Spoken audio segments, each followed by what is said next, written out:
আসসালামু আলাইকুম, welcome to update school and college. তো ভাইয়া, আজকে তোমাদেরকে ওপেন চ্যালেঞ্জ দিতে চাই যে তোমরা আজকের এই ক্লাসটি করলে সকল বোর্ডে 100% পাস মার্ক কমন পাবা। তো দেখতে পাচ্ছ যে ট্যাগ কোশ্চেন আজকে বিস্তারিতভাবে সুন্দরভাবে অল্প সময়ে এবং বিস্তারিত আলোচনা করব এবং আজকের এই ক্লাসটি করলে ট্যাগ কোশ্চেন, যে কোনো ট্যাগ কোশ্চেন সকল বোর্ডে 100% কমন আসবে। তোমাদের এসএসসি পরীক্ষা দিবা, তোমাদের জন্য এইটা, ঠিক আছে? তো ভাই দেখো, হিউজ পরিমাণ লেখা লিখছি, কিন্তু বুঝাইয়া দেবো তো আমি, তাই না? তোমরা একটু দেখো, পুরোটাই দেখে নাও। এখন আমরা সাজিয়ে গুছিয়ে লিখবো, পড়বো। তোমরা সবাই নোট করবা এগুলো। এবং তোমরা জানো যে রাসেল ভাইয়া মানে হচ্ছে সাজিয়ে গুছিয়ে পড়ানো একজন লোক। তুমি দেখো, যা যা শিখবো আজকের এই ক্লাসে, কন্ট্রাকশন মানে হচ্ছে সংক্ষেপণ। মানে ট্যাগ কোশ্চেনে তোমার সংক্ষেপণ হচ্ছে এগুলা, এই যে কন্ট্রাকশন। এম নট থাকবে, তুমি আর নট বা এয়ার নট, আরন্ট বা এয়ার নট। ইজ নট থাকবে ইজন্ট, আর নট থাকবে aren't, was not wasn't, were not warrant, have not haven't, has not hasn't. এরকম ভাবে দেখো ভাইয়া, আমরা এই যে আউট নট, আউট নট, এই এতটুকু আমরা লিখছি, এগুলো হচ্ছে কন্ট্রাকশন। তো ভাইয়া, কন্ট্রাকশনের পরিচয় আমরা পাইলাম, তাই না? আমরা টিক চিহ্ন দিতে পারি কন্ট্রাকশন। তো এগুলো তোমাদের খুবই ইজিলি দেখো, ইজ নট লিখছি না, তুমি ইজের সঙ্গে এন অ্যাপোস্টিপিএস টি দিছি, এতটুকু। এরকম ভাবে সবগুলো একই নিয়ম, তুমি ইস্টার লিখলে এর সঙ্গে এন অ্যাপোস্টিপিএস টি দিবা, কিন্তু ব্যতিক্রম হচ্ছে স্টার চিহ্ন যে দিছি। এই দেখো এম নট, কিন্তু এই যে দেখো আরন্ট, এয়ার নট, মানে এখানে একটু ব্যতিক্রম না, এখানে স্টার চিহ্ন এইটা। আবার দেখো ভাই, এখানে স্টার চিহ্ন দেওয়া আছে যে শ্যাল নট। আমাদের নিয়ম অনুযায়ী তো শ্যাল দেওয়ার পরে এন অ্যাপোস্ট্রোফি টি দেওয়ার কথা ছিল, তাই না? কিন্তু আমরা এখানে দিছি যে শ্যান্ট, মানে ব্যতিক্রম। এই কারণে এই ব্যতিক্রমগুলো কিন্তু ভাইয়া পরীক্ষায় বেশি আসে, বুঝছো? অবশ্যই তোমরা ব্যতিক্রম, এই যে আরেকটা আছে ভাইয়া, উইল নট, ওয়ান্ট, ঠিক আছে? এরপর দেখো ক্যান নট, ক্যান্ট, কান্ট, ঠিক আছে? তার মানে স্টার চিহ্ন দেয়া আছে ভাইয়া এখানে চারটি, চারটি হচ্ছে হলো ব্যতিক্রম।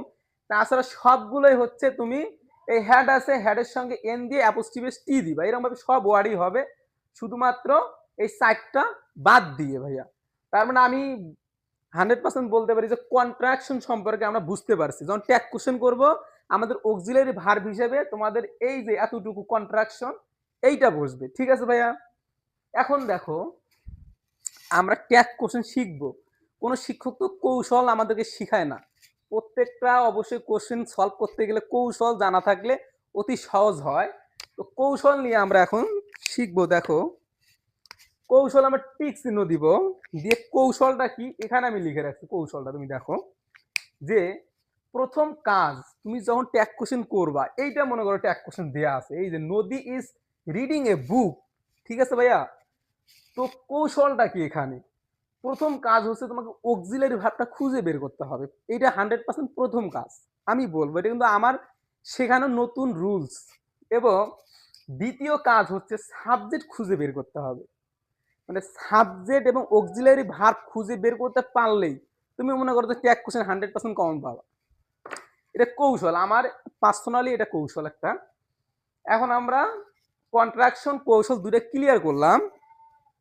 তো ভাইয়া এরপরে দেখো, মানে রুলস এক, রুলস এক আমাদের 100% জানতে হবে, কারণ ওই যে 2 নাম্বার থেকে 9 নাম্বার রুলস আমরা যদি জানতে পারি, তাহলে দেখো এরপর বোর্ড কোশ্চেন সলিউশন করব আমরা। এরপরে আমি লিখছি যে ইকুয়াল সকল বোর্ডে 5 মার্ক 100% কমন, ঠিক আছে ভাইয়া? তার মানে এই কাজগুলো আমরা সম্পূর্ণ করার পরে আমরা, তুমি যে কোনো বোর্ড করো না কেন, সব সব দেখবা যে 100% কমন। এগুলো তো আমি পারি, আমাদের রাসেল ভাই শিখাইছে, এগুলো অবশ্যই পারি আমরা। তো এই 1 নাম্বার রুলটা হচ্ছে সব সময় মনে রাখতে হবে। এই কারণে আমি 1 নাম্বার রুলটা দেখো তোমাদের উপরে লিখে রাখছি, এই যে দেখো 1 নাম্বার রুল। এখন ভাই দেখো 1 নাম্বার রুলে আমি কি লিখছি, দেখো একটু, যে সেন্টেন্সটি অ্যাফার্মেটিভ হলে নেগেটিভ হবে। এরপর সেন্টেন্সটি নেগেটিভ হলে অ্যাফার্মেটিভ হবে। 3 নাম্বার হচ্ছে নাউন থাকলে প্রোনাউন হবে, প্রোনাউন থাকলে প্রোনাউন হবে। অর্থাৎ তোমার নাউন থাকলে প্রোনাউন লিখতে হবে। যদি সাবজেক্টটা প্রোনাউন হয়, এরপরে উত্তর করার সময় প্রোনাউন লিখতে হবে ভাইয়া। তার মানে ভাইয়া আরেকবার বলতেছি, এটা খুবই ইম্পর্টেন্ট। সেন্টেন্সটি অ্যাফার্মেটিভ হলে অবশ্যই উত্তর করার সময় নেগেটিভ করতে হবে। ভাইয়া বুঝতে হবে কিন্তু। আবার এই সেন্টেন্সটা মনে করো যে কোশ্চেনটা যে সেন্টেন্সটা থাকবে, যদি নেগেটিভ হয় তাহলে অবশ্যই 100% উত্তর করার সময় তোমাকে অ্যাফার্মেটিভ করতে হবে। আমি এই ২ টা কথা এখানে লিখছি। যে সেন্টেন্সটি অ্যাফার্মেটিভ হলে নেগেটিভ উত্তর করব, আর সেন্টেন্সটি নেগেটিভ হলে অ্যাফার্মেটিভ উত্তর করব। এবং নাউন থাকলে প্রোনাউন, প্রোনাউন থাকলে প্রোনাউন হবে। তো ভাইয়া কৌশলের মধ্যে আমার একটা কাজ দেওয়া বাকি রয়েছে। আমার এইমাত্র খেয়াল করতেছে যে এখানে দেওয়া লাগতো যে প্রথম কাজ হচ্ছে তোমাদের সেন্টেন্সটা অ্যাফার্মেটিভ নাকি নেগেটিভ এইটা খুঁজে বের করা। দ্বিতীয় কাজ হচ্ছে তোমাদের অক্সিলারি ভার্ব। তৃতীয় কাজ হচ্ছে তোমাদের সাবজেক্ট বের করতে হবে। তো কৌশলের মধ্যে তুমি একটা লাইন যুক্ত করে নিবা। যে প্রথম কাজ হচ্ছে এটা হচ্ছে সেন্টেন্সটি অ্যাফার্মেটিভ নাকি নেগেটিভ এই বিষয়টা তুমি আগে সিলেক্টেড করবা। এরপরে কাজ হচ্ছে অক্সিলারি ভার্ব, এরপরে কাজ হচ্ছে সাবজেক্ট। তো ভাইয়া কৌশলে এই লাইনটা লিখে নিবা। এখন দেখো ভাইয়া, এই যে বিশাল লেখা লিখছি আর সব বুঝতে পারলাম। এখন আমরা রুল ২ নাম্বার যেটা আছে এই বিষয়টা আমরা শিখব। এখন থেকে তোমাকে এই বিষয়টা শিখতে হবে। তো ২ নাম্বার রুলে দেখো, আমি রুল লিখে রাখছি। তুমি দেখো রুল ২ এখানে দেয়া আছে যে অক্সিলারি ভার্ব যুক্ত, অনেকে বলে কি জানো হেল্পিং ভার্ব, অনেকে বাংলায় বলে সাহায্যকারী ভার্ব। তার মানে অক্সিলারি ভার্ব যুক্ত এক্সাম্পল তো অবশ্যই 100% এক্সাম্পলটাই আমাদের আসল, তাই না? পরীক্ষাতে আমাদের এক্সাম্পল আসে। এই রুলস গুলো মাথায় থাকলে এক্সাম্পল গুলো উত্তর করতে পারি। তো অক্সিলারি ভার্ব যুক্ত মানে দেখো তুমি এই যে এখানে একটা অক্সিলারি ভার্ব, এইটা একটা অক্সিলারি ভার্ব, এটা অক্সিলারি ভার্ব, এইটা অক্সিলারি ভার্ব, এইটা অক্সিলারি ভার্ব। এখন ভাইয়া আমরা কৌশল অবশ্যই ৩টি কৌশল অবলম্বন করব। ১ নাম্বার কৌশল হচ্ছে আমাদের জানতে হবে যে সেন্টেন্সটি অ্যাফার্মেটিভ নাকি নেগেটিভ এটা সিলেক্ট করতে হবে। তো ভাইয়া আমরা প্রথম সেন্টেন্সটা দেখি আমরা, যে নদী ইজ রিডিং এ বুক, নদী বই পড়ে, নদী বই পড়িতেছে। এখন ভাইয়া আমি শিখাইছি আমাদের বেসিক ক্লাসে যে এইটা নট যখন থাকবে অক্সিলারি ভার্বের সঙ্গে তাহলে এটা নেগেটিভ, আর যদি অক্সিলারি ভার্বের সঙ্গে নট না থাকে তাহলে এটা অ্যাফার্মেটিভ। তো আমরা এখান থেকে ক্লিয়ার যে ১ নাম্বার কৌশল যে এই বাক্যটা হচ্ছে অ্যাফার্মেটিভ। তো ভাইয়া আমাদের বলছে সেন্টেন্সটি অ্যাফার্মেটিভ হলে নেগেটিভ উত্তর করতে হবে। মানে উত্তর যখন করবা অবশ্যই উত্তরটা নেগেটিভ হতে হবে। এখন ১ নাম্বার কৌশল আমরা ক্লিয়ার যে সেন্টেন্সটি অ্যাফার্মেটিভ, তার মানে উত্তর করব নেগেটিভ, এটা ক্লিয়ার। ২ নাম্বার কৌশল দেখো অক্সিলারি ভার্ব খুঁজে বের করতে হবে। তো অক্সিলারি ভার্ব আমরা খুঁজে বের করব। এই অক্সিলারি ভার্ব যুক্ত এগুলা, এই যে ইজ হচ্ছে অক্সিলারি ভার্ব, ঠিক আছে ভাইয়া? এখন ইজ যে অক্সিলারি ভার্ব আমরা তো নট শুধু ওই ওই ওয়ার্ডের সঙ্গে বসাইতে পারি, ওই ভার্বের সঙ্গে বসাইতে পারি যেটা হচ্ছে অক্সিলারি। ইজটা অক্সিলারি, রিডটা তো অক্সিলারি না ভাইয়া, রিডটা হচ্ছে মেইন ভার্ব, প্রধান ভার্ব। তো ইজ হচ্ছে অক্সিলারি ভার্ব, তো ইজের সঙ্গে আমরা নট বসাইতে পারবো। তো প্রথম কাজ আমরা করতেছি যে ইজ নট। তো ভাইয়া আমি লিখছি ইজন্ট। আমি কিন্তু কন্ট্রাকশন দেওয়ার পিছনে এটাই রহস্য যে তুমি ইজ নট লিখতে পারবা না, তোমাকে এই সংক্ষেপণ লিখতে হবে, ইজন্ট লিখতে হবে। খেয়াল রাখতে হবে তুমি যখন নট দিবা আরেন্ট দিতে হবে, ওয়াজেন্ট দিতে হবে, ওয়ারে নট দিতে হবে, হ্যাভেন্ট দিতে হবে। তুমি কিন্তু হ্যাভ নট দুইটি ওয়ার্ডে তুমি এটা ইউজ করতে পারবা না। তো ক্লিয়ার ভাইয়া? এই সাইডেরটা তোমাকে ইউজ করতে হবে 100%। এটা ইউজ করলে কিন্তু ভাইয়া ভুল হবে, কারণ ট্যাগ কোশ্চেন মানে কি সংক্ষেপণ, বাক্যের শেষে প্রশ্ন জুড়ে দেওয়া, সংক্ষিপ্তভাবে প্রশ্ন জুড়ে দেওয়া। এর কারণে তুমি এই হ্যাভেন্ট, হ্যাজ নট, হ্যাডেন্ট এগুলো ইউজ করবা। তার মানে আমরা ইজন্ট ইউজ করছি, আমরা ইজ নট ইউজ করতে পারবো না। ক্লিয়ার ভাইয়া? এখন আমাদের ২টা কৌশলের কাজ শেষ। সেন্টেন্সটি অ্যাফার্মেটিভ সেটাও খুঁজে বের করছি, অক্সিলারি ভার্ব খুঁজে বের করছি। এখন ভাইয়া বলছে সাবজেক্টটা খুঁজে বের করতে হবে। তো দেখো এই বাক্যের মধ্যে সাবজেক্ট কে? তো ভাইয়া সাবজেক্ট হচ্ছে নদী, দেখছো? নদী। এখন নদী হচ্ছে সাবজেক্ট। এখন আমাদের বলছে নদী কিন্তু নাউন ভাইয়া, কোনো কিছু নামকে নাউন বলা হয়।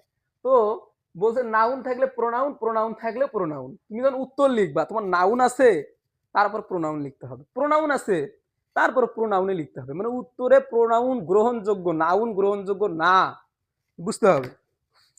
তার মানে আমরা নদীর প্রোনাউন হচ্ছে, নদী একটা মেয়ে মানুষ, আর মেয়ের প্রোনাউন হিসেবে আমরা শি ব্যবহার করি, এই শি ব্যবহার করি। আর পুরুষ যখন হবে তখন আমরা হি ব্যবহার করি ভাইয়া, তাই না? তো নদী যেহেতু মেয়ে মানুষ অর্থাৎ মহিলা, তাহলে আমরা এখানে ইউজ করব শি। তাহলে আমাদের উত্তরটা কি হচ্ছে ভাইয়া? ইজন শি, কিন্তু প্রশ্নবোধক চিহ্ন দেওয়া লাগবে এটা। তাহলে কাজ তিনটা, এইটা করলাম, এইটা করলাম, আর প্রশ্নবোধক চিহ্ন দিলাম, এই তিনটা করে কাজ প্রত্যেকটা বাক্যে ট্যাগ কোশ্চেনে। ইজন শি, উত্তর শেষ। তো ভাই 2 নাম্বার সেন্টেন্সে যখন যাবো তখন দেখবো প্রথম কাজ হচ্ছে সেন্টেন্সটি অ্যাফার্মেটিভ নাকি নেগেটিভ, এটা খুঁজে বের করবো। তো দেখলাম যে Limon will do the work, Limon কাজটি করিয়াবে, এই যে লিমন কাজটি করবে, ঠিক আছে? তো এখানে এটা হচ্ছে অ্যাফার্মেটিভ, কারণ নট নেই, অক্সিলারি ভার্বের সঙ্গে নট নেই ভাইয়া, তার মানে এটা হচ্ছে অ্যাফার্মেটিভ। তাহলে উত্তরটা কি হবে? নেগেটিভ। এটা তো ক্লিয়ার আমরা। এরপরে অক্সিলারি ভার্ব খুঁজে বের করতে হবে। অক্সিলারি ভার্ব কি? ওই উইলটা হচ্ছে অক্সিলারি ভার্ব।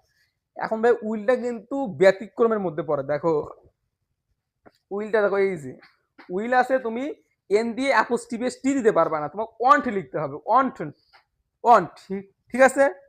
তো আমরা এখানে উত্তরের ক্ষেত্রে লিখবো ওয়ান্ট, ওয়ান্ট দিলাম। এরপরে ভাইয়া আমাদের এখানে সাবজেক্টটা খুঁজে বের করতে হবে। তো সাবজেক্টটা হচ্ছে লিমন, ঠিক আছে ভাইয়া? সাবজেক্ট হচ্ছে লিমন। এন্ড লিমনের প্রোনাউন কি ভাইয়া? একটু আগেই বললাম, পুরুষ হলে হি হবে আর মহিলা হলে শি হবে, তার মানে ওয়ান্টস হি দিতে হবে, ঠিক আছে? তো এটা ক্লিয়ার। এখন দেখো ভাইয়া প্রোনাউন দেয়া আছে, মানে I do not like it, এই দুইটা করলাম অ্যাফার্মেটিভ। এখন দেখো প্রথম কৌশল হচ্ছে তুমি দেখবা বাক্যটা অ্যাফার্মেটিভ নাকি নেগেটিভ। যেহেতু অক্সিলারি ভার্বের সঙ্গে নট দেয়া আছে, 100% এটা নেগেটিভ, তার মানে উত্তর করতে হবে অ্যাফার্মেটিভ। তো ভাইয়া ঠিক আছে, দেখো যে I do not like it, এখন যেহেতু নেগেটিভ তাহলে উত্তর হবে অ্যাফার্মেটিভ। এখন অক্সিলারি ভার্ব খুঁজে বের করতে হবে, 2 নাম্বার কৌশল। এখন অক্সিলারি ভার্ব হচ্ছে ডু।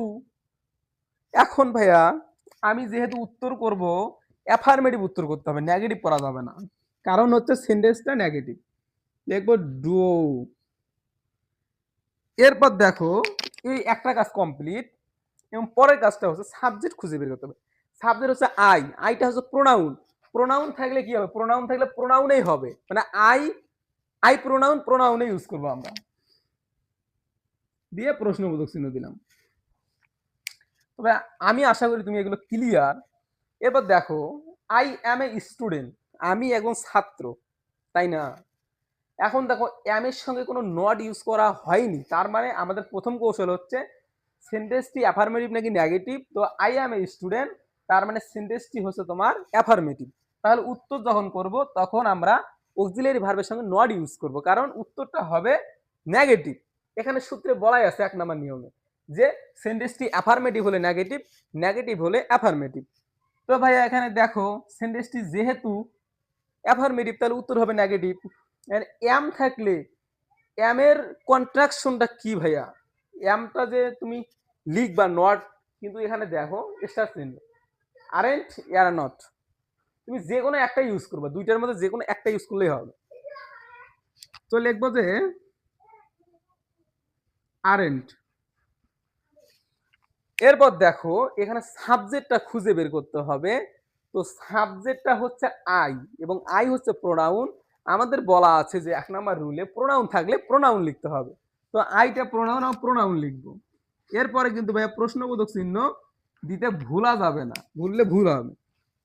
তো 5 নাম্বারটা দেখো ভাইয়া, I am not a student, I am not a student, তার মানে প্রথম কৌশল হচ্ছে সাবজেক্ট সেন্টেন্সটি অ্যাফার্মেটিভ নাকি নেগেটিভ, সব ক্ষেত্রেই এটা তুমি মানবা। এই তিনটা কৌশল, অ্যাফার্মেটিভ নাকি নেগেটিভ, অক্সিলারি ভার্ব খুঁজে বের করো, সাবজেক্ট খুঁজে বের করো, ট্যাগ কোশ্চেন শেষ ভাইয়া। এই তিনটাই কৌশল। তো দেখো I am not a student, এটা হচ্ছে নেগেটিভ সেন্টেন্স। তো নেগেটিভ সেন্টেন্স যখন হবে তখন আমরা কি করব, তখন আমরা উত্তরটা অবশ্যই অ্যাফার্মেটিভ করব। তাহলে এখানে অক্সিলারি ভার্ব হচ্ছে অ্যাম, আমরা অক্সিলারি ভার্ব খুঁজে বের করলাম অ্যাম, তাহলে অ্যাফার্মেটিভ ওয়ার্ডের ক্ষেত্রে তখন লিখবো অ্যাম, অক্সিলারি ভার্ব আমরা লিখলাম তাই না, অক্সিলারি লিখলাম।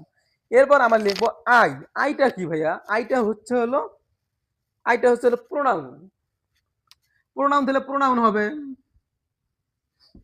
দিয়ে অ্যাপোস্ট্রোফ দিলাম। তো ভাইয়া এরপর আমরা শিখবো হচ্ছে দুই দুই নাম্বার তো ক্লিয়ার করছি ভাই তাই না, এরপর আমরা শিখবো 3 নাম্বার রুলটা ভাইয়া। তো আমি এখন দেখো 3 নাম্বার রুলটি লিখেছি যে অক্সিলারি ভার্ব যুক্ত শিখেছিলাম, এখন অক্সিলারি ভার্ব ছাড়া শিখবো, মানে অক্সিলারি ভার্ব দেয়া থাকবে না, লুকিয়ে থাকবে। দেখো ভালো করে দেখে নাও, উদাহরণ দিয়েছি 4টি, বুঝায় দেবো। সব কিন্তু থাকবেই, সব এগুলো কন্ট্রাকশন, তারপর রুল 1, কৌশল 3টা সব ক্ষেত্রেই থাকবে। এখন দেখো অক্সিলারি ভার্ব ছাড়া, তার মানে ভাইয়া যারা তোমরা টেন্সের ক্লাস করো না তারা কিন্তু এটা বুঝবা না। 100% বলতেছি, টেন্সের ক্লাস আমরা বিস্তারিতভাবে আমি নিয়েছি, ঠিক আছে, একেবারে লং হতে পারে কিন্তু ইজিলি ভাবে বুঝাইয়া দিছি। 1 ঘন্টা 20 মিনিট হবে হয়তো বা। অবশ্যই ডেসক্রিপশন বক্সে লিঙ্ক দেওয়া থাকবে, তুমি ওখান থেকে ক্লাসটা করে আসবা। তো ট্যাগ কোশ্চেন তুমি যেটাই করবা না কেন তোমার টেন্স লাগবেই ভাইয়া, ন্যারেশনে গেলে 100% টেন্স লাগবে। তো দেখো এখানে টেন্সের ব্যবহারটা তুমি দেখো কতটুকু ব্যবহার।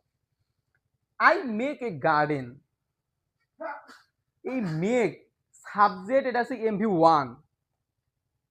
এখন দেখো ভাইয়া এইখানে তুমি, আমরা কৌশল অনুযায়ী কাজ করি ভাইয়া আগের মতোই, যে প্রথম কৌশল হচ্ছে দেখবা টেন্স সেন্টেন্সটি অ্যাফার্মেটিভ নাকি নেগেটিভ। তো দেখো আই মেক এ গার্ডেন, এখানে যেহেতু নট নেই তার মানে অ্যাফার্মেটিভ সেন্টেন্সটা, উত্তর হবে নেগেটিভ। তো ভাই ক্লিয়ার, এখন আমরা উত্তর যেটা করবো সেটা নেগেটিভ করবো। 2 নাম্বার কাজ হচ্ছে ভাই অক্সিলারি ভার্ব খুঁজে বের করো। এখন ভাইয়া তুমি কল্পনা করবা কি রে এখানে অক্সিলারি ভার্ব কোথায়, মেকটা হচ্ছে মেইন ভার্ব, অক্সিলারি ভার্ব কোথায় পাবো। তো ভাই যারা যারা টেন্স পারো তারা কিন্তু অলরেডি বুঝে ফেলেছে যে অক্সিলারি ভার্ব টেন্সের ক্ষেত্রে 2টা ক্ষেত্রে লুকিয়ে থাকে, এটা প্রেজেন্ট ইনডিফিনিটে লুকিয়ে থাকে, পাস্ট ইনডিফিনিটে লুকিয়ে থাকে। প্রেজেন্ট ইনডিফিনিটে ডু ডাস এবং পাস্ট ইনডিফিনিটে একটি, সেটা হচ্ছে ডিড। তো দেখো আই মেক এ গার্ডেন, যেহেতু এটা MV1 মানে এটা এটা হচ্ছে প্রেজেন্ট ফর্ম, তার মানে ভার্বের প্রেজেন্ট ফর্ম, তার মানে এটা হচ্ছে প্রেজেন্ট ইনডিফিনিট টেন্স। আর প্রেজেন্ট ইনডিফিনিট টেন্সের অক্সিলারি ভার্ব 2টি, ডু ডাস। এখন তুমি ডু ব্যবহার করবা নাকি ডাজ ব্যবহার করবা সেটা তো অবশ্যই বুঝতে হবে। কারণ আই যেহেতু 3rd পারসন সিঙ্গুলার না, তার মানে আমরা ডু ব্যবহার করব। 3rd পারসন সিঙ্গুলার হলে ডাজ ব্যবহার করতাম। তাহলে দেখো এই আই এর সঙ্গে আমরা প্রথমে ডু ব্যবহার করব, যেহেতু বাক্যটি হচ্ছে অ্যাফার্মেটিভ তো আমরা এখানে নেগেটিভ উত্তর করব। আমরা লিখবো ডন্ট। এগুলো ভাই যদি বুঝতে না পারো তুমি দেখো এখানে আমি অবশ্যই লিখে দিয়েছি এই যে ডু নট থাকলে ডন্ট বসে, কন্ট্রাকশন কি আমি এমনিতেই লিখে দিয়েছি এত কষ্ট করে, এখানে বসানোর জন্যই তো লিখে দিয়েছি কন্ট্রাকশন। তো দেখো এরপর সাবজেক্ট খুঁজে বের করব, 3 নাম্বার কৌশল সাবজেক্ট খুঁজে বের করতে হবে। তো সাবজেক্ট হচ্ছে আই এবং আইটা প্রোনাউন, তার মানে কোনো চেঞ্জ হবে না, প্রোনাউন থাকলে প্রোনাউন লিখবো। আর আর যদি নাউন থাকতো তাহলে প্রোনাউন বানিয়ে লিখতাম, প্রোনাউন বানাইতাম ওটাকে। এখন দেখো 2 number example, I makes a garden. I makes হবে না ভাইয়া, এখানে আমি যদি হি দেই তাহলে হবে, কারণ আই এর সঙ্গে তো মেক্স কখনোই বসবে না, ঠিক আছে, 3rd পারসন সিঙ্গুলারের সঙ্গে মেক্স বসবে। এখানে দেখো ভাইয়া এটাও কিন্তু প্রেজেন্ট ইনডিফিনিট টেন্স, মানে এখানে ইএস যোগ করছে এই কারণে যে হি হচ্ছে 3rd পারসন সিঙ্গুলার, এই কারণে যারা টেন্স পারো তারা কিন্তু এটা বুঝতেইছো ভাইয়া, বারবার বলতেছি, টেন্স না পারলে কিন্তু বুঝবা না ভাইয়া, ক্লিয়ার কথা যেটা। এখন হি মেক্স এ গার্ডেন, তার মানে 3rd পারসন সিঙ্গুলারের কারণেই এখানে এস বাই এস যোগ করা হয়েছে ভাইয়া।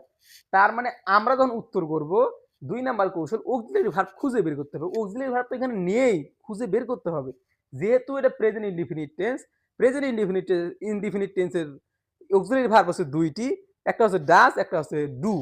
এখন এখানে আমরা ডাজ ব্যবহার করব এই কারণে যে থার্ড পারসন সিঙ্গুলারের সঙ্গে আমরা ডু ব্যবহার করতে পারবো না, ডাজ ব্যবহার করব। তো দেখো ভাই ডাজ ব্যবহার করব, ডাজ। এখন যেহেতু বাক্যটি অ্যাফার্মেটিভ, উত্তর হবে নেগেটিভ, তাহলে কি হবে? ডাজেন্ট। এতটুকু কাজ শেষ। এখন আমরা যাব হলো সাবজেক্টে। সাবজেক্ট হচ্ছে হি। এখন হি হচ্ছে প্রোনাউন, তো প্রোনাউন থাকলে প্রোনাউন লিখবো। তো ভাই তোমরা এখানে এই প্রশ্নবোধক চিহ্ন দিতে ভুলবা না, কিন্তু এটা দিতেই হবে, মাস্ট বি, না দিলে ভুল হবে তোমরা। তারপর দেখো হি মেড এ গার্ডেন। ভাইয়া একটু ভাবো, যারা টেন্স প্রধানত বুঝে নিছো, এটা কিন্তু পাস্ট ইনডিফিনিট টেন্স। মানে দেখো মেক, মেক, মেড, মেড, মানে এটা যখন তুমি MV1 MV2 MV3 দিয়ে আমি বুঝাই দিছি, এটা হচ্ছে MV2 এর মধ্যে পড়ছে। এই মেক্স এর পাস্ট ফর্ম হচ্ছে MV2 হচ্ছে মেড। তার মানে পাস্ট ইনডিফিনিট টেন্সের হেল্পিং ভার্ব বা অক্সিলারি ভার্ব একটি, সেটা হচ্ছে ডিড। তার মানে তুমি দেখুন ডিড লুকায়া আছে, আমরা ডিড লিখবো কিভাবে দেখো, যেহেতু অ্যাফার্মেটিভ আমরা লিখবো ডিডেন্ট, লিখলাম। এরপরে আমাদের কাজ হচ্ছে সাবজেক্ট খুঁজে বের করতে হবে। তিনটা কৌশল অবলম্বন করবা, কোনো ভুল হবে না। এবার সাবজেক্ট খুঁজে বের করবা। সাবজেক্ট হচ্ছে শি। আচ্ছা ভাইয়া বলো, শি প্রোনাউন না? প্রোনাউন হলে প্রোনাউন লিখবো। যদি এখানে এটা মেয়ে মানুষের নাম থাকতো, নামের পরিবর্তে প্রোনাউন লিখতাম। যেহেতু প্রোনাউন আছে, আমাদের বলাই আছে প্রোনাউন থাকলে প্রোনাউন হবে, তো এখানে প্রোনাউন লিখবো। প্রোনাউন কি? শি আছে, শি লিখবো। ক্লিয়ার? এখন দেখো ভাইয়া 4 নাম্বার উদাহরণ, she did not make a garden. এইটাও কিন্তু তোমরা বুঝে নিছো, এটা কিন্তু পাস্ট ইনডিফিনিট টেন্সের নেগেটিভ সেন্টেন্স। ঠিক আছে ভাইয়া? ডিড নট মানে কি? এইটারে নেগেটিভ করা হয়েছে ভাইয়া। এইটা হচ্ছে হলো পাস্ট ইনডিফিনিট টেন্সের অ্যাফার্মেটিভ সেন্টেন্স, এটা হচ্ছে নেগেটিভ সেন্টেন্স। নেগেটিভ সেন্টেন্স করতে হলে অবশ্যই অক্সিলারি ভার্ব যুক্ত করতে হবে, কারণ অক্সিলারি ভার্ব ছাড়া তুমি তো নট ইউজ করতে পারবা না। ক্লিয়ার? তো অক্সিলারি ভার্ব হচ্ছে ডিড, ডিডের সঙ্গে আমরা নট ইউজ করছি। এখানে কিন্তু সহজ ভাইয়া, ডিড যেহেতু আমরা পেয়ে গেছি, আর যেহেতু বাক্যটি হচ্ছে নেগেটিভ, নট আছে, তার মানে উত্তর হবে অ্যাফার্মেটিভ ভাইয়া। ক্লিয়ার? তো আমরা এখানে ডিড লিখবো, অ্যাফার্মেটিভ উত্তর করবো, নট দেওয়া যাবে না, ডিড। এখন আমরা সাবজেক্টে যাব। সাবজেক্ট কি ভাইয়া? সাবজেক্ট হচ্ছে শি, মানে প্রোনাউন। প্রোনাউন থাকলে প্রোনাউন লিখবো, শি লিখলাম। তো ভাইয়া দেখো উত্তরটা তোমার দেখো, হয়তো ভাই স্ক্রিনশট নিতে পারো। তো এরপর ভাইয়া আমি আশা করি 3 নাম্বার রুলটি সম্পূর্ণ ক্লিয়ার। তো 3 নাম্বারটা টিক দেব, এবং আমরা এরপরে শিখবো 4 নাম্বার রুলটি ভাইয়া। তো এখন আমরা 4 নাম্বার রুলটি লিখেছি, তোমরা দেখতে পারছো 4 নাম্বার রুল কি কি লিখেছি। দেখো ভাইয়া সুন্দরভাবে দেখে নাও, এখন আমি বুঝাইয়া দেব। অ্যাফার্মেটিভ ওয়ার্ড কিছু রয়েছে, এবং কিছু আমি নেগেটিভ ওয়ার্ড লিখেছি। নেগেটিভ ওয়ার্ড হচ্ছে 3টি, অ্যাফার্মেটিভ ওয়ার্ড হচ্ছে তোমার 5টি। তো যখন তুমি ট্যাগ কোশ্চেন করবা, আমি বলছি কি, প্রোনাউন নাউন থাকলে প্রোনাউন হবে। তুমি মনে করো এভরিবডি নাউন, এর প্রোনাউন হিসেবে তুমি লিখবা দে। ট্যাগ কোশ্চেন উত্তরের সময় এভরিবডি আছে, দে। এনিবডি, দে। এনিওয়ান, দে। সামবডি, দে। সামওয়ান, দে। অবশ্যই ভাইয়া এগুলো মনে রাখার একটা ট্রিক্স হচ্ছে যে তুমি দেখবা বডি আছে, শেষে আর ওয়ান লেখা আছে, এইটা একটা বিষয়। তো এরপর দেখো নেগেটিভ ওয়ার্ড হচ্ছে নো বডি, নান, নান। ঠিক আছে? তো এখানেও তুমি প্রোনাউন হিসেবে দি লিখবা। এগুলো তুমি ভাববা যে নাউন, এগুলো ভাববা যে প্রোনাউন। ঠিক আছে? এবং এইগুলা হচ্ছে সিঙ্গুলার ওয়ার্ড, এইগুলা হচ্ছে প্লুরাল ওয়ার্ড, এটা মনে রাখতে হবে। এই নো বডি, নান, নান এগুলো হচ্ছে সিঙ্গুলার ওয়ার্ড, দে হচ্ছে এগুলো প্লুরাল ওয়ার্ড। ঠিক আছে? এতটুকু মনে রাখো। এখন আমরা এক্সাম্পলের উদাহরণগুলো করব। দেখো everybody wishes to be happy. এখন তোমাদের প্রথম কৌশল হচ্ছে তুমি দেখবা পুরো সেন্টেন্সটি অ্যাফার্মেটিভ নাকি নেগেটিভ। তো ভাইয়া তুমি দেখবা যে এখানে এগুলো হচ্ছে অ্যাফার্মেটিভ ওয়ার্ড। তুমি যেহেতু এভরিবডি অ্যাফার্মেটিভ ওয়ার্ড, তার মানে এই বাক্যটি হচ্ছে তোমাদের অ্যাফার্মেটিভ। ঠিক আছে? তো উত্তর হবে নেগেটিভ, এটা তো ক্লিয়ার। এখন উইশেস, এখানে ইএস দেয়া আছে, এরপরের কাজ হচ্ছে তোমার অক্সিলারি ভার্ব খুঁজে বের করতে হবে। এটা না, এই যে 2 নাম্বার কৌশল, অক্সিলারি ভার্ব খুঁজে বের করতে হবে। এখন যেহেতু তোমরা যারা অভিজ্ঞ টেন্সের ক্লাস করেছো আমার, তাহলে বুঝতে পারছো যে এটা প্রেজেন্ট ইনডিফিনিট টেন্স। এখানে ভার্বের সঙ্গে এস বাই এস যোগ করা আছে, তার মানে এখানে আমরা লিখবো কি, ডাজ লিখবো। তো ভাইয়া তোমরা কিন্তু আগে নোট করবা না, এখানে একটু ট্রিক্স আছে, একটু বুঝাই দিই। তো এখানে এভরিবডি থাকলে আমরা দে লিখবো, তাই না? এভরিবডি আছে, দে লিখবো। আগে লিখি আগে, নট তো অবশ্যই দিবা, তাই না? দিয়ে দিবা, এটা পরে দিয়ে দিবা, এই চিহ্ন দিবা। এখন ভাইয়া এখানে অনেক 90% স্টুডেন্ট এখানে ভুল করে। দে হচ্ছে প্লুরাল ওয়ার্ড এবং প্লুরাল ওয়ার্ডের সঙ্গে প্লুরাল অক্সিলারি ভার্ব বসবে, তাই না? এখানে তুমি শুধুমাত্র থার্ড পারসন সিঙ্গুলার হলে তুমি ডাজ ব্যবহার করবা, বাকি পার্সন গুলোর ক্ষেত্রে তুমি ডু ব্যবহার করবা। তো তুমি দের সঙ্গে ডু ব্যবহার করবা। যেহেতু আমি আগেই বলেছি এভরিবডি এই ওয়ার্ডগুলো হচ্ছে সিঙ্গুলার ওয়ার্ড, তার মানে এখানে দেখো ভার্বের সঙ্গে এস বাই এস যোগ করা হয়েছে। যখন দে ভাইয়া, দে মানে তারা, হিউজ পরিমাণ লোক, এটা তো অবশ্যই প্লুরাল ওয়ার্ড এবং প্লুরাল ওয়ার্ডের সঙ্গে তুমি তো ডাজ ইউজ করতে পারো না, অবশ্যই ডু ইউজ করা লাগবে। এখন তুমি do not use, don't use করবা। এর কন্ট্রাকশন তুমি দেখবা যে এই যে ডু নট থাকলে ডন্ট ইউজ করবা, তুমি তুমি ডু নট ইউজ করতে পারবে না, ডন্ট ইউজ করতে হবে, ঠিক আছে? তো আমরা এই বাক্যটা ক্লিয়ার 100%। এখন দেখো ভাইয়া, এই সামবডি দিয়ে একটি সেন্টেন্স দেওয়া আছে, somebody has attended the meeting. ঠিক আছে, এখানে আমাদের টেন্স নেওয়ার কোনো প্রয়োজন নেই। আমাদের প্রথম কাজ হচ্ছে এই বাক্যটি অ্যাফার্মেটিভ নাকি নেগেটিভ এইটি খুঁজে বের করবো, 1 নম্বর কৌশল। তো দেখবা যে যেহেতু নট দেয়া নাই, এর মানে 100% বাক্যটি হচ্ছে অ্যাফার্মেটিভ।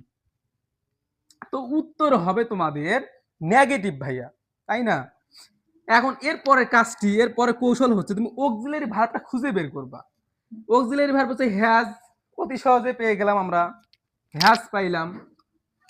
তো ভাইয়া এখানে উত্তর করার সময় একটু মনে রাখবা যে যেহেতু প্রোনাউনটা আমাদের দে হবে, আমি তো লিখেই দিছি ভাইয়া, তাই না? এভরিবডি থাকলে দে, এনিবডি থাকলে দে, এনিওয়ান থাকলে দে, এগুলো তো লিখে দিছি। যেহেতু উত্তরে প্রোনাউনটা হবে প্লুরাল, তো তুমি এখানে তুমি হ্যাজ ব্যবহার করতে পারবা না। কল্পনা করতে হবে কি রে এইটা কোন টেন্সে পড়লো ভাইয়া। টেন্স কিন্তু 100% লাগে, আমি এই কারণে বলছি। তো এটা কোন টেন্সে পড়ছে? এটা প্রেজেন্ট পারফেক্ট টেন্সে পড়ছে এবং প্রেজেন্ট পারফেক্ট টেন্সে আমরা অক্সিলারি ভার্ব দুইটি জানি, হ্যাভ, হ্যাজ। সিঙ্গুলার যখন থার্ড পারসন সিঙ্গুলার হবে তখন শুধুমাত্র হ্যাজ ব্যবহার করা হয় এবং অন্য ক্ষেত্রে, অন্য পার্সনগুলোর ক্ষেত্রে তুমি হ্যাভ ব্যবহার করবো, তাই না? তাহলে দে যেহেতু থার্ড পারসন প্লুরাল, তার মানে আমরা এখানে দের সঙ্গে ইউজ করব তোমাদের দে, আগে লিখলাম, এর আগে ইউজ করব আমরা কি, হ্যাভ নট। হ্যাভ নট তো তুমি লিখতে পারবে না, হ্যাভেন্ট লিখতে হবে, কন্ট্রাকশন লিখতে হবে, তাই না? হ্যাভেন্ট দে। তুমি ভাবো ট্যাগ কোশ্চেন তো ইজিলি এগুলো পাবো সহজ, কিন্তু ভাইয়া না, এইরকম ভাবে তোমাকে বুঝতে হবে, করতে হবে। হ্যাভেন্ট, আমি তোমাদেরকে অনেক রিকোয়েস্ট করে বলবো, যদি টেন্সের ক্লাস না করে থাকো অবশ্যই আমাদের আপডেট স্কুল অ্যান্ড কলেজে অবশ্যই টেন্সের ক্লাস দেওয়া আছে, প্লে লিস্টে যাবা, অল ক্লাস বেসিকে দেওয়া আছে, ওখানে দেখবা টেন্সের ক্লাস 100% দেওয়া আছে, সুন্দরভাবে বুঝাই দিচ্ছে। তো এটা আমার ক্লিয়ার। এখন দেখো ভাইয়া 3 নাম্বার যখন যাবো, নান ক্যান ডু ইট। তো দেখো ভাইয়া এইটা হচ্ছে এই নেগেটিভ ওয়ার্ড যে আছে আমাদের, নান, এই নান হচ্ছে নেগেটিভ ওয়ার্ড, তার মানে আমাদের প্রথম কৌশল হচ্ছে সেন্টেন্সটি অ্যাফার্মেটিভ নাকি নেগেটিভ। যেহেতু এই ওয়ার্ডটাই নেগেটিভ, তার মানে বাক্যটি নেগেটিভ, ক্লিয়ার? উত্তর হবে কি, উত্তর হবে অ্যাফার্মেটিভ, বুঝতে পারছো? এখন তোমাদের অক্সিলারি ভার্ব অথবা মডাল ভার্ব খুঁজে বের করতে হবে। তুমি এখন দেখবা এখানে মডাল ভার্ব ইউজ করা হয়েছে, ক্যান। এখন ক্যান যে যখন লিখবা এখানে উত্তর হবে ক্যান দে, ঠিক আছে ভাইয়া? কি কারণে ক্যান দে লিখলাম, নট কেন ইউজ করলাম না? কারণ এই নান হচ্ছে, এই নান ওয়ার্ডটা দিয়ে সেন্টেন্সটাকে নেগেটিভ করে দিচ্ছে, উত্তর হবে অ্যাফার্মেটিভ। তো ভাইয়া একটা, এটা প্রবাদ বাক্যের মতো, none is for none under the sun, এটা কিন্তু আসতে পারে তোমাদের পরীক্ষায়। None is for none under the sun, এখানে দেখবা এই নান, নান মানে কি, নান মানে হচ্ছে নেগেটিভ, তার মানে প্রথম কৌশল আমরা বাক্যটাকে নেগেটিভ নির্ধারণ করেছি, উত্তরটি হবে অ্যাফার্মেটিভ। এইটা তো ক্লিয়ার, তাই না? এখন অক্সিলারি ভার্ব খুঁজে বের করবা, খুবই ইজিলি ভাইয়া। অক্সিলারি ভার্ব থাকলে তো কোনো কথাই নেই, না থাকলে তো যন্ত্রণা। আমাদের ইজ দেয়া আছে, আমরা উত্তর করব কি? এখানে কিন্তু আমাদের যেহেতু নান দেয়া আছে, নানের প্রোনাউনটা কি ভাইয়া? এটা তো মনে রাখতে হবে। নানের প্রোনাউন তুমি দেখবা না, আমি লিখে দিছি না, দে। নানের প্রোনাউন হচ্ছে দে, তাই না? তুমি দে ইউজ করলে, কিন্তু দের সঙ্গে কি তুমি ইজ ব্যবহার করতে পারবা? কখনোই না। তুমি দের সঙ্গে তুমি যেহেতু তুমি ভাবো যে প্রেজেন্ট কন্টিনিউয়াস টেন্সের হেল্পিং ভার্ব কয়টি? এম, ইজ, আর। তো তুমি দের সঙ্গে তুমি আর ব্যবহার করতে পারবা। এই ইজটা শুধুমাত্র ওই পার্সনের ক্ষেত্রে ব্যবহার করার মানে নিয়ম আছে, যে যেইটি যে পার্সনটি থার্ড পার্সন সিঙ্গুলার হবে তুমি সেখানে ইউজ করবা হচ্ছে ইজ। এই যে এগুলো হচ্ছে third person singular, third person singular, এই কারণে এখানে তোমার ওই ভার্বটা ইউজ করা হয়। এখানে তুমি তুমি আরে আর দিয়ে ইউজ করবা, ঠিক আছে? তার মানে আমি আশা করি তুমি 4 নাম্বার রুলটি ক্লিয়ার করতে পেরেছো, এবং 4 নাম্বার রুলটি আমি টিক চিহ্ন দিতে চাই, এবং এরপর আমরা 5 নাম্বার রুলটি সুন্দরভাবে শিখব। তো এখন দেখো আমরা 5 নাম্বার রুলটি লিখেছি, এতটুকু হচ্ছে 5 নাম্বার রুল। তো ভাই এখানেও দেখো আমরা লিখছি অ্যাফার্মেটিভ ওয়ার্ডস, তাই না ভাইয়া? সামথিং এর প্রোনাউন হিসেবে আমরা উত্তরে লিখবো ইট। তোমার এখানে সামথিং আছে, তুমি প্রোনাউন হিসেবে এখানে ইট লিখবা। এনিথিং আছে, ইট লিখবা। এভরিথিং আছে, ইট লিখবা। মানে এই তিনটি হচ্ছে অ্যাফার্মেটিভ ওয়ার্ড। তো মনে রাখার একটা কৌশল হচ্ছে থিং, শেষে থিং থাকলে ইট ব্যবহার করবা, আর যদি শেষে বডি থাকে তাহলে দে ব্যবহার করবা, আর ওয়ান থাকলেও দে ব্যবহার করবা। দে one, every one, some one, তখন। এবং একটি হচ্ছে এই থিং জাতীয়, একটি হচ্ছে নেগেটিভ, নাথিং। এই এক্সাম্পলটা প্রথমে দেয়া আছে ভাইয়া। এখন দেখো প্রথম কৌশল হচ্ছে বাক্যটি অ্যাফার্মেটিভ নাকি নেগেটিভ এইটি সিলেক্টেড করতে হবে। তো নাথিং ইজ সার্টেন, এখন দেখতে হবে এই বাক্যটি অ্যাফার্মেটিভ নাকি নেগেটিভ। তো ভাই দেখো যেহেতু নেগেটিভ ওয়ার্ড, তার মানে এই ওয়ার্ডটির কারণে বাক্যটি নেগেটিভ হয়ে গেছে, তার মানে উত্তরটি হবে আমাদের অ্যাফার্মেটিভ। এইটি তো ক্লিয়ার। এখন ভাইয়া আমাদের কাজ হচ্ছে এখান থেকে আমরা অক্সিলারি ভার্ব খুঁজে বের করব।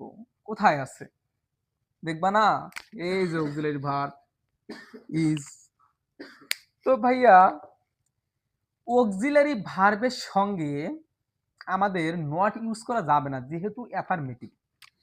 তো আমরা ইজ লিখলাম, ইজ। আমরা নট ইজ ইট লিখলাম, যে নাথিং এর পরিবর্তে আমরা কি লিখবো? প্রোনাউন হিসেবে নাথিং, নাথিং থাকলে ইট লিখবো, ইট, ঠিক আছে? তো আমি আরেকটা বিষয় ক্লিয়ার করে দেই, এই যে সামথিং, এনিথিং, এভরিথিং এগুলো হচ্ছে সিঙ্গুলার ওয়ার্ড। তো ইট, ইট, ইট, ইট এগুলা হচ্ছে সিঙ্গুলার ওয়ার্ড, এটা কিন্তু মনে রাখতে হবে। তার মানে এখানে আমরা ইজ ব্যবহার করছি, এইখানেও আমরা ইজ ব্যবহার করছি। বুঝতে পারছো? যেহেতু এইটা যদি প্লুরাল হইতো, যদি দে হইতো ভাইয়া, আমরা কিন্তু এখানে আর ব্যবহার করতাম, আমরা কিন্তু ইজ ব্যবহার করতে পারতাম না। এর আগে আমি বলছিলাম যে সামবডি, সামওয়ান, আবার হচ্ছে এগুলা, তখন কিন্তু দে ব্যবহার করছি প্রোনাউন হিসাবে। আর এবার কিন্তু সামথিং, এনিথিং, এভরিথিং এগুলো পরিবর্তে সিঙ্গুলার ওয়ার্ড ইট ব্যবহার করেছি, ইট। আর ইট ব্যবহার করলে কিন্তু অবশ্যই সিঙ্গুলার অক্সিলারি ভার্ব ইউজ করতে হবে, মানে ইজ।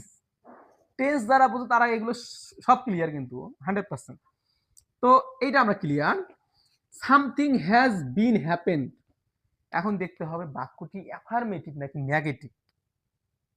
তো এখন দেখবা বাক্যটি অ্যাফার্মেটিভ নাকি নেগেটিভ। যেহেতু অ্যাফার্মেটিভ ওয়ার্ড, তার মানে বাক্যটি হচ্ছে অ্যাফার্মেটিভ, এটা ক্লিয়ার। এবং অক্সিলারি ভার্ব খুঁজে বের করো। অক্সিলারি ভার্ব হচ্ছে ভাইয়া তোমার এই হ্যাজ, ঠিক আছে? আর হ্যাজ পাইলাম, আমি কি লিখবো এখানে?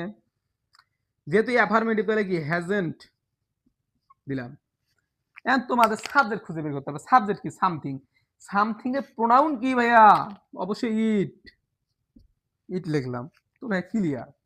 এখন এভরিথিং ওয়াজ লস্ট, অবশ্যই এভরিথিং হচ্ছে অ্যাফার্মেটিভ ওয়ার্ড, এর মানে বাক্যটি হচ্ছে অ্যাফার্মেটিভ। তো উত্তর হবে আমাদের নেগেটিভ। তো নেগেটিভ যখন করব, এখন আমাদের অক্সিলারি ভার্ব খুঁজে বের করতে হবে। কৌশল 2, অক্সিলারি ভার্ব খুঁজে বের করবা। ওয়াজ, আমরা লিখবো ওয়াজেন্ট। এখন ওয়াজেন্ট যে লিখলাম, এরপর আমাদের কাজ হচ্ছে সাবজেক্ট খুঁজে বের করবো। সাবজেক্ট কি? এভরিথিং। এখন এভরিথিং এর প্রোনাউন কি ভাইয়া? ইট।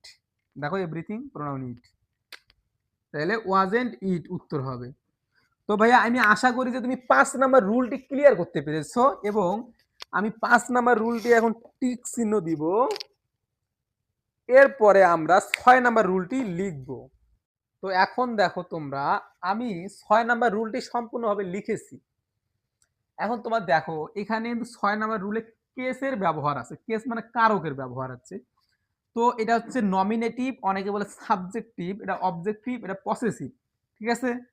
I, me, my, we, us, our, you, you, your, they, them, their, she, her, her, she, he, him, his. এখন এখানে বলা আছে প্রশ্নে যে কেস থাকে থাকুক। ঠিক আছে, আমি বলতেছি প্রশ্নে তোমার যে কেস আছে, তোমার নমিনেটিভ বা অবজেক্টিভ বা পসেসিভ যেটাই থাকুক, তোমার লিখতে হবে। উত্তর যখন করবা তখন তোমাকে লিখতে হবে নমিনেটিভ কেস। অনেকে নমিনেটিভকে আবার সাবজেক্টিভ বলে। ঠিক আছে, তুমি যেটাই বলো না কেন এই সিরিয়ালের গুলো লিখতে হবে উত্তর করার সময়। এই বিষয়টা আমি সংক্ষিপ্তভাবে লিখছি যে প্রশ্নে যে কেস থাকে থাকুক, উত্তর করার সময় তুমি নমিনেটিভ কেস 100% ইউজ করবা। ঠিক আছে, এখন আমরা এই এক্সাম্পল দুটা ক্লিয়ার করব। দেখো এখানে দেখো everybody of us attend the meeting.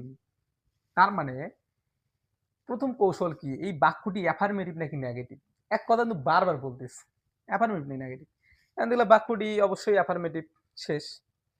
এখন কাজ হচ্ছে তুমি অক্সিলারি ভার্ব খুঁজে বের করবা। তো দেখো এখানে অক্সিলারি ভার্ব লুকায়া আছে। অ্যাটেন্টেড, যারা টেন্স পারো তারা কিন্তু এটা ভালো বুঝতেছো। এই অ্যাটেন্টেড দেয়া আছে, তো এখানে কিন্তু MV3 ইউজ করা হয়েছে, না MV2 ইউজ করা হয়েছে। ঠিক আছে ভাইয়া, মানে এটা হচ্ছে হলো MV2 একটা টেন্স ইউজ করা হয়, সেটা হচ্ছে পাস্ট ইনডিফিনিট টেন্স। তো পাস্ট ইনডিফিনিট টেন্সে এটা যখন পড়বে, তুমি এখানে লুকিয়ে থাকে একটা অক্সিলারি ভার্ব, সেটা হচ্ছে ডিড। তার মানে আমি অক্সিলারি ভার্ব ডিড ডিড পেলাম। ডিড কোথা থেকে পেলাম? আমি টেন্স নির্ধারণ করলাম, তারপর ডিড আমি পাইলাম নাকি? যেহেতু এটা হচ্ছে অ্যাফার্মেটিভ, তার মানে উত্তর হবে নেগেটিভ, ডিডেন্ট। এখন আমি এই বিষয়টা ক্লিয়ার করবা। এখানে দেখবা যে তোমার কি কেস দেয়া আছে। এই সাবজেক্টটা আজ দেয়া আছে, এভরিবডি অফ আস মানে প্রিপজিশনের পরেরটা তুমি ধরবা সাবজেক্ট হিসাবে। ঠিক আছে, এটা কিন্তু মনে রাখবা, প্রিপজিশন কিন্তু অফ। এভরিবডি অফ হয়তোবা থাকতে পারে যে anybody of, none body of, someone of. অফের পরে যেটা তোমার কেস থাকবে, ওই কেসটা তুমি সাবজেক্ট হিসাবে ট্যাগ কোশ্চেনের উত্তর করে লিখবা। তো এখানে যেহেতু আজ দেয়া আছে, এবং আজটা তুমি এখন কেসের লিস্টে আসবা যে আজ আছে হচ্ছে অবজেক্টিভে। আসের নমিনেটিভ কি? উত্তরে অবশ্যই নমিনেটিভ লিখতে হবে, উই। তার মানে আমরা উই লিখবো। ঠিক আছে ভাইয়া, এই চিহ্ন কিন্তু দিবা, এটা কিন্তু প্রশ্ন থাকে না, দিবা কিন্তু। ডিডেন্ট উই, এটা আমরা ক্লিয়ার। এরপর দেখো none of you attended the meeting. এখন নান মানে কি ভাইয়া? তুমি তো অবশ্যই শিখেছি, নান হচ্ছে নেগেটিভ ওয়ার্ড। তার মানে নেগেটিভ, বাক্যটি পুরাটাই নেগেটিভ, উত্তর হবে অ্যাফার্মেটিভ।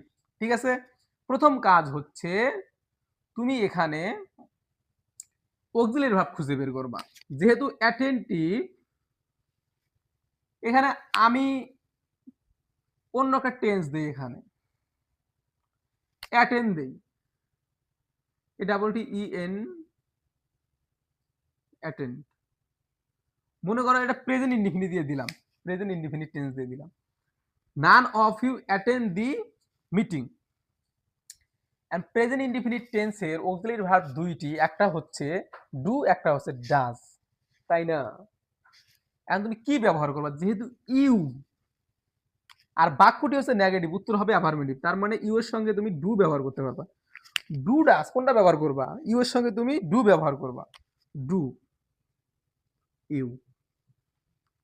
এটা হচ্ছে উত্তর ভাইয়া। আমি মনে করি তুমি এই 6 নাম্বার রুলটি বুঝতে পেরেছো, তো 6 নাম্বার রুলটি আমাদের ক্লিয়ার।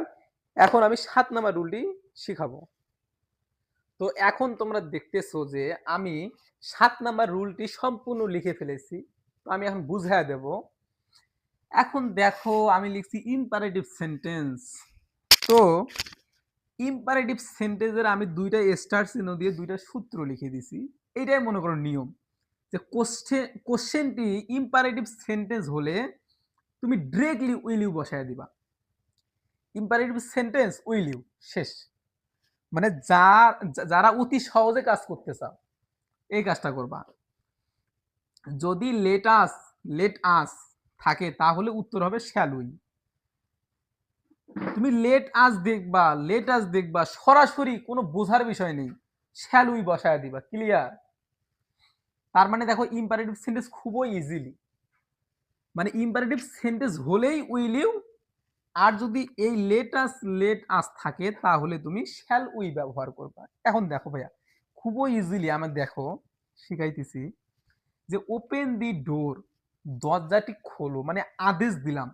এগুলো কিন্তু বুঝতে হবে। ইম্পারেটিভ সেন্টেন্স তুমি অবশ্যই বোঝো যে যেটা আদেশ উপদেশ দেওয়া হয় এটা হচ্ছে ইম্পারেটিভ সেন্টেন্স। ওপেন দি ডোর তুমি বুঝবা কিভাবে যে আমি আদেশ দিলাম না যে ওপেন দি ডোর, দরজাটি খোলো, তার মানে এটা তুমি ইন্ডিকেট করলা যে এইটা হচ্ছে ইম্পারেটিভ সেন্টেন্স। তো এখন আমাদের বলা আছে যদি ইম্পারেটিভ সেন্টেন্স হয় তাহলে আমরা লিখবো উইল ইউ, তাই না, সরাসরি উইল ইউ। এখন যারা মানে বেশি পরিশ্রম করতে চাও না তাদের জন্য এইটা, কিন্তু যারা পরিশ্রমী যে আমরা এক্স্যাক্টলি উত্তর দেব, তাহলে ওপেন দি ডোর যে লিখলা যদি ইম্পারেটিভ সেন্টেন্সটি যদি অ্যাফার্মেটিভ হয় তাহলে উত্তর হবে নেগেটিভ, তাই না। তুমি নেগেটিভে ওয়ান্ট ইউ দিবা, এটা 100% কিন্তু এক্স্যাক্টলি উত্তর। আর যদি তুমি উইল ইউ লেখো, কোনো শিক্ষক তোমাকে বোর্ড কোশ্চেনে এটা তোমার ক্রস দেওয়ার অধিকার নেই, উইল ইউ লেখার অবশ্যই অনুমতি আছে, কিন্তু এটা ভুল হবে না, কিন্তু এক্স্যাক্টলি উত্তর হচ্ছে ওয়ান্ট ইউ।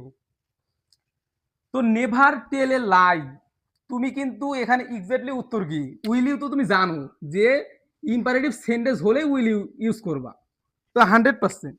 কিন্তু এই উত্তরটা কিন্তু এক্স্যাক্টলি হয়েছে কি কারণে, নেভার মানে হচ্ছে না, মানে কখনোই মিথ্যা কথা বলিও না, নেভার টেল এ লাই, তার মানে হচ্ছে এটা নেগেটিভ ওয়ার্ড, আর নেগেটিভ হলে কি হবে, উত্তরটা হবে অ্যাফার্মেটিভ, আর উইল ইউ হচ্ছে অ্যাফার্মেটিভ।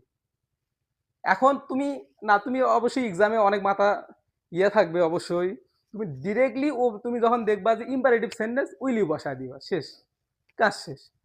এখন দেখো ভাই আমি বলছি কি, লেট আস থাকলেই তুমি কোনো বোঝার বিষয় নেই, সরাসরি তুমি শ্যাল উই ব্যবহার করবা, তাই না, খুবই ইজিলি। কিন্তু তুমি যখন দেখলে লেট আস আছে সরাসরি শ্যাল উই, ক্লিয়ার। তুমি দেখলা লেট আস, এটা কিন্তু লেট আস, কিন্তু এটাই অ্যাপোস্ট্রোফি দেওয়া আর এটা সরাসরি লিখা, তাই না, তুমি এখানে শ্যালই ব্যবহার করবা, শ্যালই ব্যবহার করবা। তো ভাইয়া এখানে একটা বিষয় লক্ষণীয়, তুমি যখন লেট হিম দেখবা, মানে লেট আস ব্যতীত যদি হিম থাকে, হার থাকে, হিজ থাকে, তাহলে বা লেট রাসেল বা লেট তোমাদের নাম যখন থাকবে তখন তোমাকে এখানে উইল ইউ ব্যবহার করতে হবে, তুমি শ্যাল উই ব্যবহার করতে পারবা না। এই কারণে আমি এক্সাম্পলটা দিয়েছি, শুধুমাত্র শ্যাল উই ব্যবহার করা হয় লেট আসের ক্ষেত্রে, কিন্তু লেট আস ব্যতীত এখানে অন্য কোনো প্রোনাউন যখন ব্যবহার করব কখনোই ভাইয়া এখানে তুমি শ্যাল উই লিখতে পারবা না, ক্লিয়ার। আমরা লিখবো উইল ইউ, উইল ইউ। তো ভাইয়া তুমি এখানে ওয়ান্ট ইউ ইউজ করতে পারো, যখন লেট হিম থাকে তখন বাক্যটি নেগেটিভ হয়ে যায়, কিন্তু আমি বলবো তোমাদের তোমাদের এত কিছু বুঝতে হবে না, সরাসরি ইম্পারেটিভ হলে উইল ইউ, আর লেট আস থাকলে তুমি শ্যাল উই ব্যবহার করবা। তো ইম্পারেটিভের এই 7 নাম্বার রুলটি সম্পূর্ণ ক্লিয়ার। এখন আমরা 8 নাম্বার রুলটি শিখব। তো আমরা এখন তোমার দেখতে পারছো যে 8 নাম্বার রুলটি সম্পূর্ণ লিখে ফেলেছি। এখন 8 নাম্বার রুলটি আমি এখানে লিখছি এক্সক্লামেটরি সেন্টেন্সের ব্যবহার। এখন দেখো সরাসরি আমরা এক্সাম্পলে যাব, এখানে আমরা বুঝবো। তো ভাইয়া 1 নাম্বার রুলটি কি বলো দেখি। এক নাম্বার রুল না, এক নাম্বার কৌশলটা কি, যে পুরো সেন্টেন্সটি অ্যাফার্মেটিভ নাকি নেগেটিভ। তোমার দেখো, how beautiful the girl is, এটা কিন্তু এক্সক্লামেটরি সেন্টেন্স। আর এক্সক্লামেটরি সেন্টেন্সের শেষে থাকে সাবজেক্ট এবং অক্সিলারি ভার্ব। তার মানে তুমি এখানে দেখতে পারছো 2 নাম্বার কৌশল হচ্ছে তোমার অক্সিলারি ভার্বটা খুঁজে বের করতে হবে, তাই না? এই অক্সিলারি ভার্ব দেখো তুমি, ইজ। যেহেতু বাক্যটি অ্যাফার্মেটিভ, উত্তর হবে নেগেটিভ, তাই না? কি লিখবা? ইজন্ট লিখলা। এরপরে তোমার কাজ হচ্ছে তুমি বাক্যটি থেকে সাবজেক্ট খুঁজে বের করবা। তো সাবজেক্ট দেখবা যে দি গার্ল। তো ভাইয়া গার্ল, এখন এটা হচ্ছে একটা মহিলা, মহিলাদের জন্য ইউজ করা হয়। তো আমরা এর প্রোনাউন হিসেবে জানি শি, শি লিখবো। আর পুরুষ হলে লিখতাম হি। ভাইয়া এই চিহ্নটা কিন্তু প্রশ্ন দেওয়া থাকবে না, তোমাকে ব্যবহার করতে হবে উত্তর দেওয়ার সময়। আমরা এটা clear. What a fine bird it is, পাখিটি কি সুন্দর। ইয়াস। আর বাক্যটি কি অ্যাফার্মেটিভ নাকি নেগেটিভ?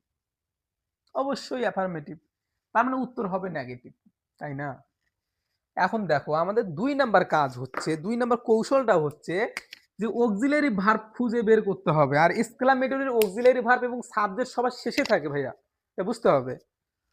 তো অক্সিলারি ভার্ব খুঁজে বের করলাম ইজ, যেহেতু অ্যাফার্মেটিভ বাক্যটি, উত্তরটি হবে নেগেটিভ, ইজন্ট দিলাম। তো এখন দেখবা তোমরা এখানে সাবজেক্ট কি খুঁজে বের করতে হবে না? সাবজেক্ট হচ্ছে ইট, ইট হচ্ছে সাবজেক্ট। তো আমরা ইট হচ্ছে প্রোনাউন, প্রোনাউন থাকলে আমরা প্রোনাউনে লিখবো, ক্লিয়ার। এখন কিন্তু আশ্চর্যকর উদাহরণ দিছি আমি এখানে, আর এক্সক্লামেটরি মানে তো হচ্ছে আশ্চর্যকর, তাই না? তো হাউ স্ট্রেঞ্জ, আর কিছু দেয়া নাই ভাইয়া। বাক্যটি হচ্ছে অ্যাফার্মেটিভ, এটা রাইট, কিন্তু আমাদের 2 নম্বর কাজ হচ্ছে এখান থেকে অক্সিলারি ভার্ব খুঁজে বের করতে হবে। তো অক্সিলারি ভার্ব আমাদের এখানে দেয়া নাই, কিন্তু এখানে এক্সক্লামেটরি সেন্টেন্সে সবার শেষে যখন অক্সিলারি ভার্ব দেয়া থাকবে না, তখন তুমি ভেবে নিবা যে এখানে ইট ইজ যুক্ত আছে, ইট ইজ। তো ভাইয়া এখানে তুমি ইট ইজ, আমি এখানে লিখবো যে ইট ইজ লুকিয়ে আছে, ইট ইজ লুকিয়ে। তো আমাদের ইট ইজ একমাত্র এক্সক্লামেটরি সেন্টেন্সে ইট ইজ লুকিয়ে থাকে, ঠিক আছে? তো এখন আমাদের সূত্র হচ্ছে, কৌশল হচ্ছে অক্সিলারি ভার্ব খুঁজে বের করতে হবে। যেহেতু নাই তার মানে ইট ইজ আছে, তার মানে ইজেন্ট, ইজেন্ট। এখন হচ্ছে সাবজেক্ট কি, সাবজেক্ট হচ্ছে তোমাদের ইট। এটা কি, ইটটা হচ্ছে প্রোনাউন, প্রোনাউন থাকলে প্রোনাউন ব্যবহার করব, তাই না? তো এখানে দেখো ভাই একই সেম, হোয়াট এ পিটি, আর কিছুই দেয়া নেই। কি করবা এখন? অবশ্যই ভেবে নিবা যে এখানে ইট ইজ লুকিয়ে আছে, তাই না? ইট ইজ যেহেতু লুকিয়ে আছে, এর কাজটা হচ্ছে তোমার অক্সিলারি ভার্ব খুঁজে বের করতে হবে। অক্সিলারি ভার্ব কি?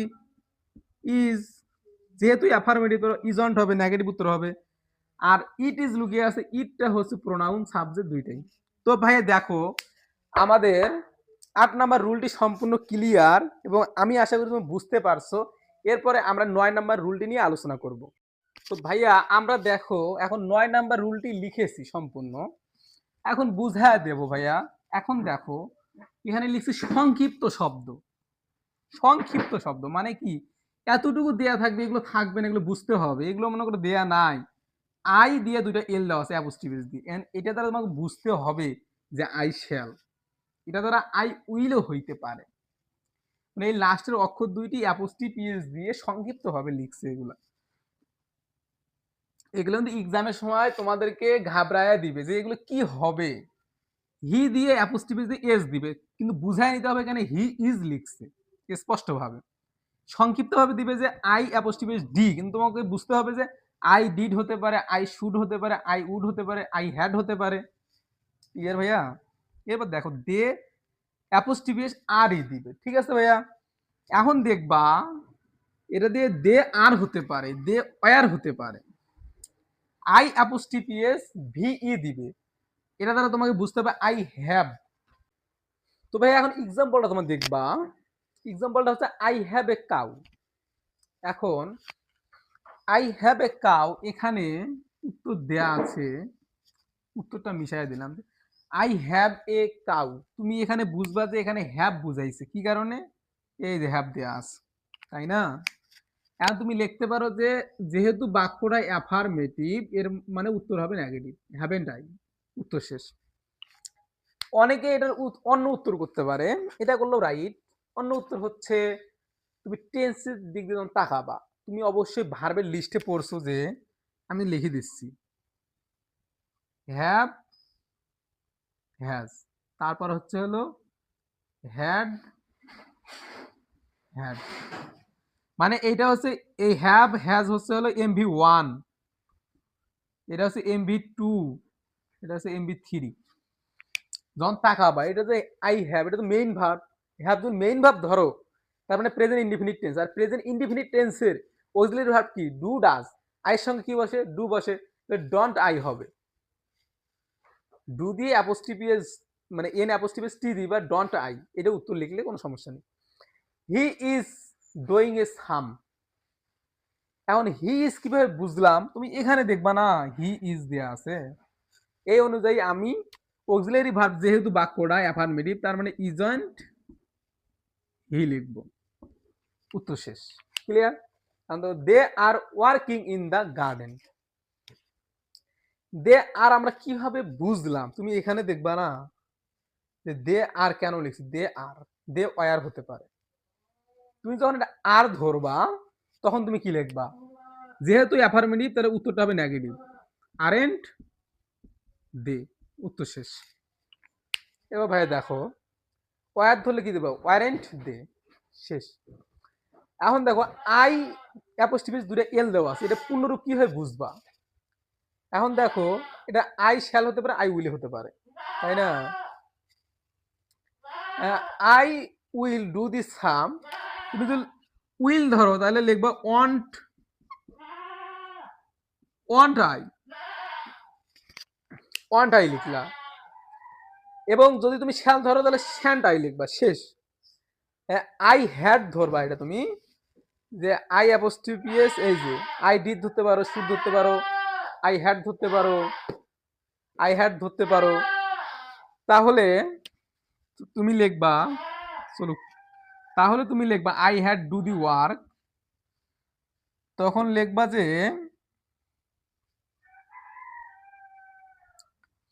তুমি মনে করো এটা ধরলা যে শুড ধরলা, তাহলে তুমি লিখবা কি জানো, শুডেন্ট আই।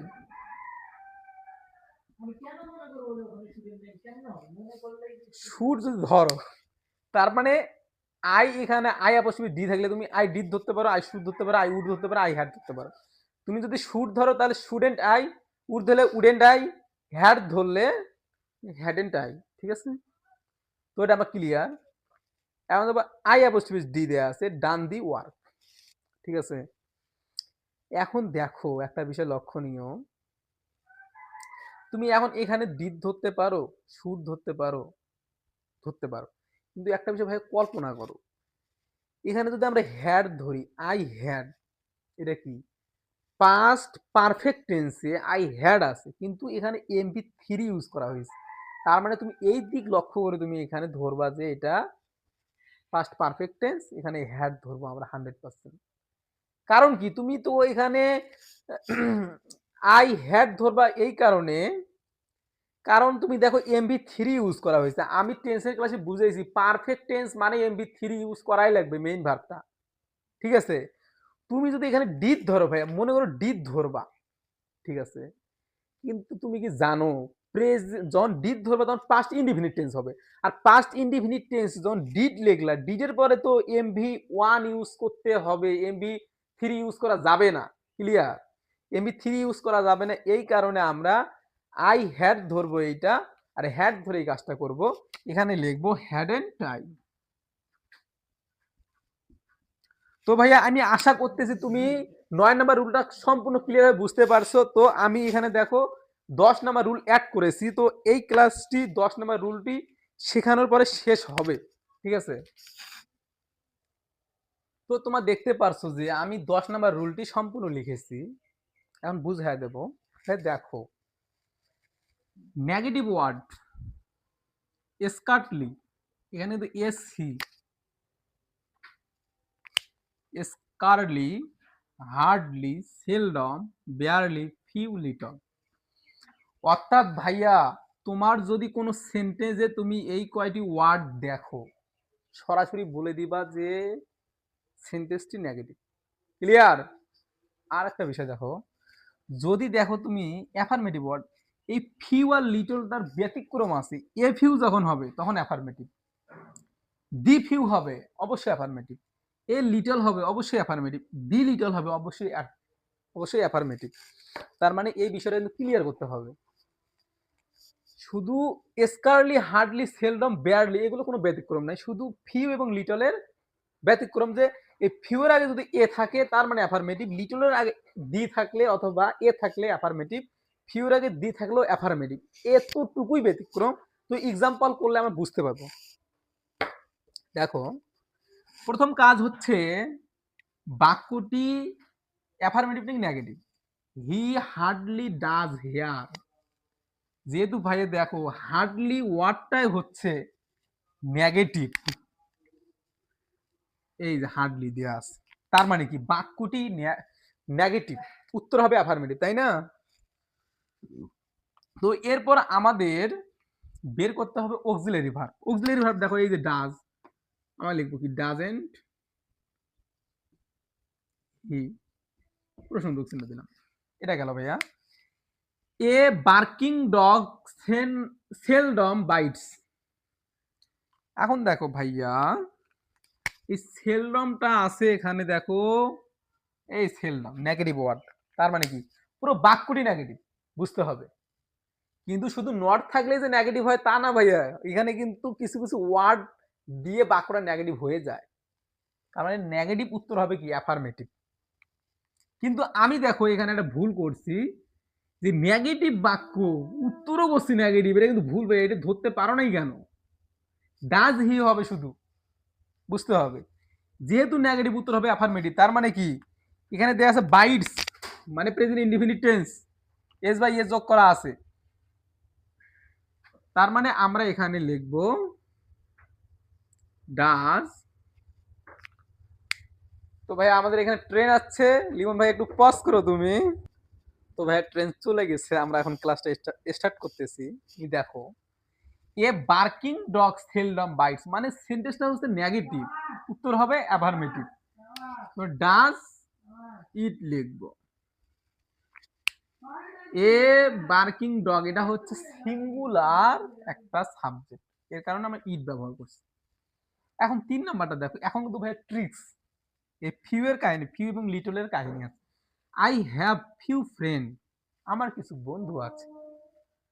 এখন দেখো, যদি ফিউ থাকে তার মানে কি নেগেটিভ, বাক্যটি নেগেটিভ, মানে ফিউ আছে এখানে, তুমি বুঝবা পুরো বাক্যটি নেগেটিভ, উত্তর হবে কি অ্যাফার্মেটিভ, বুঝতে হবে। তাহলে হ্যাভেন্ট আই, ও অ্যাফার্মেটিভ তো হ্যাভেন্ট হবে না, হ্যাভ আই হবে অ্যাফার্মেটিভ উত্তর।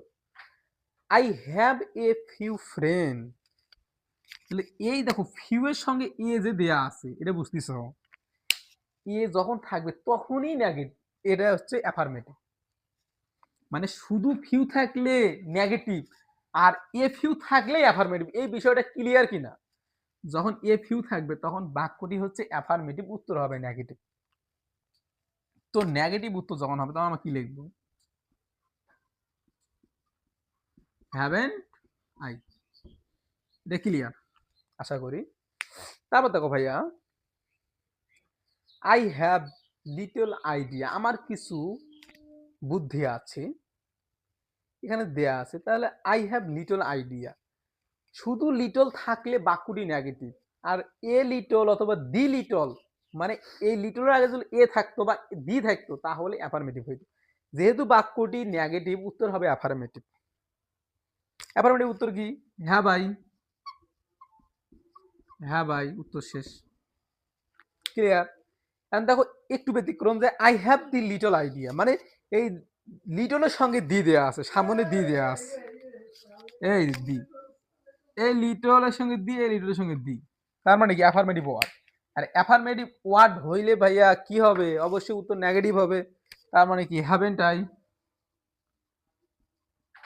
Haven't I.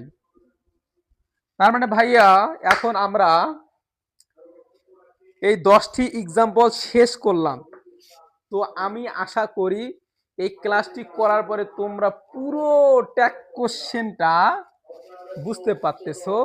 তো আমি তোমাদেরকে বলবো যে আজকের ক্লাসটি এই পর্যন্তই, তো পরবর্তী বোর্ড কোশ্চেন সলিউশন করা। তো ভাইয়া আজকের এই ক্লাসটি এই পর্যন্তই। তো বোর্ড কোশ্চেন আমরা পরবর্তী ক্লাসে করব। পরবর্তীতে বোর্ড কোশ্চেন ক্লাসগুলো সবার আগে পেতে অবশ্যই আমাদের update school and college subscribe করবা, এবং তোমার যে বন্ধুর তুমি মনে করো যে এই ক্লাসটি প্রয়োজন, শুধু তাকে শেয়ার করবা। তো তোমাদের সুস্থ কামনা করছি। আল্লাহ হাফেজ, আসসালামু আলাইকুম।